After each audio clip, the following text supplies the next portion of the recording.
That's how you inflict nazar on someone else.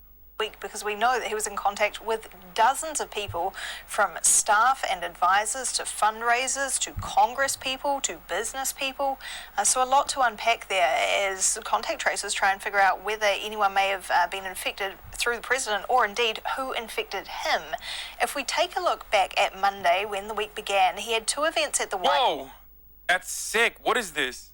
What is this whip, dude? What the fuck? Is this like the electric pickup truck or something? This is dope. House. You're looking at one there with a vehicle manufacturing company, and we know that Trump was in pretty close proximity to two members of Congress and three representatives from the company, as you can see there, standing just a very short distance apart, not wearing masks either. At a second event during the day, there was more distancing. That was when he made an announcement in the Rose Garden, but trailed pretty closely by his Vice President, Mike Pence, who we've learned this morning has tested negative in his latest tests. But then you look to Tuesday. That was a big day from the president's past week, because it was the first presidential debate. Him and Joe Biden on stage together, distance, not wearing masks, but plenty of people asking about Joe Biden now. He has sent his well wishes to the president, but will he get tested as a result of having been in that proximity to the president? Something interesting to note here, both that Hope Hicks, the White House aide who has also been infected, was traveling with Trump on that day, as were members of Trump's family. They were in the audience there, his children, his senior staff, not wearing masks. And what we've learned this morning from the moderator of that debate, Chris Wallace, Fox News host, is that they were allegedly offered masks but refused to wear them. Take a listen to what he said on Fox News. Oh yeah, that was a beautiful moment. They literally offered Trump's family and Trump's team masks, and they were like, no, because again, it's a moment for them to keep promoting this notion. And why were they doing this? Why were they doing this? There has to be a reason, right? Like, why are they jeopardizing their own safety? Well, partially because like everyone around them gets round the clock testing, so it's the safest way that you can propagandize that coronavirus is fake. Or rather, that coronavirus isn't fake anymore, because you can't say that anymore. Obviously, 200,000 fucking people have died. They've turned a corner on coronavirus. It's the optics of like trying to reinforce that message, because that's what Trump saw as his only pathway to success. That the only way that he could potentially, scrounge up as many votes as possible to fucking win was by stating that coronavirus is actually, we've turned a corner on it, that it's no longer as bad and the economy is recovering. So this completely destroys that narrative when he has it, okay? Dying for political theater. I mean, Herman Cain literally did, but he's a black Republican, and of course, no one gives a fuck about that in the Republican Party, so no one really talked about it. But now that Trump has it, it's fucking impossible not to talk about it. Side of the hall, Mrs. Trump came in wearing a mask but took it off once she sat down. I didn't see when they came in, but all the other members of the first family that I saw there, including Ivanka, Tiffany, when they sat down, they weren't wearing masks. I'm told by the pool of reporters who was there that somebody from the Cleveland Clinic came up to the first family. I believe this was before Mrs. Trump sat down, and offered them masks in case they didn't have them, and they waved them away. Now, the following day, after the debate Wednesday, Trump was traveling again. He was in Minnesota for two events. One was a fundraiser at a private home, and also this outdoor rally. We know Hope Hicks was on that trip. She had tested negative in a COVID test that morning, but she felt unwell as the evening went on, and she actually isolated herself aboard Air Force One that evening, returning to Washington, then took a new test and got that result back, coming back positive, and announced yesterday morning. Now, we know the White House knew of that result yesterday morning. We don't know if Trump knew about it himself, because he continued traveling. He went... That's the most insane part about this. You guys understand that, right? That is where things take a turn.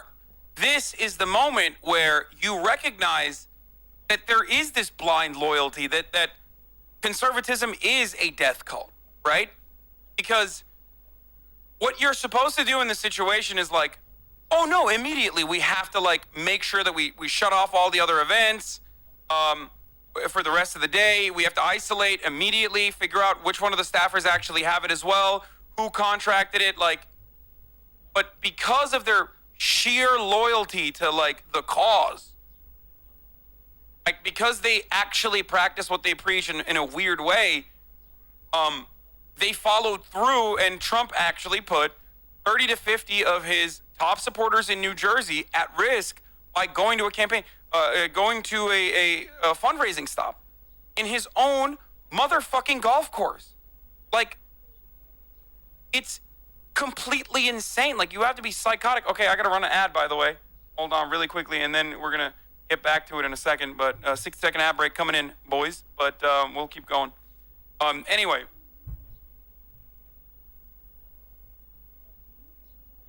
If you're subscribed, you won't see the ads. So, or if you have fucking ad block and you've been able to figure out the actual script that allows you to subvert Twitch ads, then you won't see the fucking ads, okay? It's not my fault.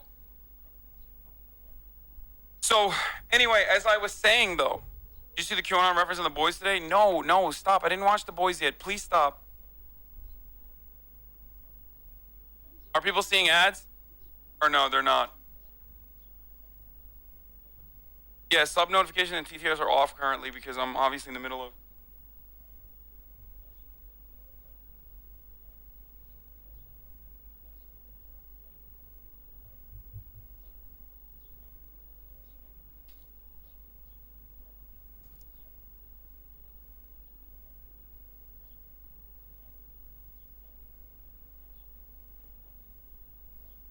Anyway.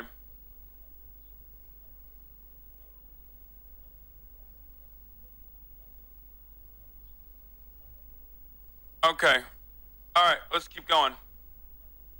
To his Bedminster resort in New Jersey for another fundraiser. And as we're learning from multiple reports, he had pretty close contact with dozens of people at that event, did not wear a mask, many people not wearing masks, and he posed for photo ops up to 30 seconds or around that with a number of people. Several of his aides didn't accompany him on that trip because they had been in close proximity to Hope Hicks previously, but the president, also in close proximity, continued to travel. Then, hours later, telling Fox News that he and his wife had got tested, and following that, this tweet, early hours of this morning, that they have tested positive. They're going to begin their quarantine and recovery immediately. Heather. So this is completely, this is the insane side of things, is that like their blind loyalty to the cause made them refuse to acknowledge that, or refuse to take the steps that they were necessary, that were the guidelines that were offered to them by public health officials, which is, of course, it's not their ego. It's not just their ego, okay? Evil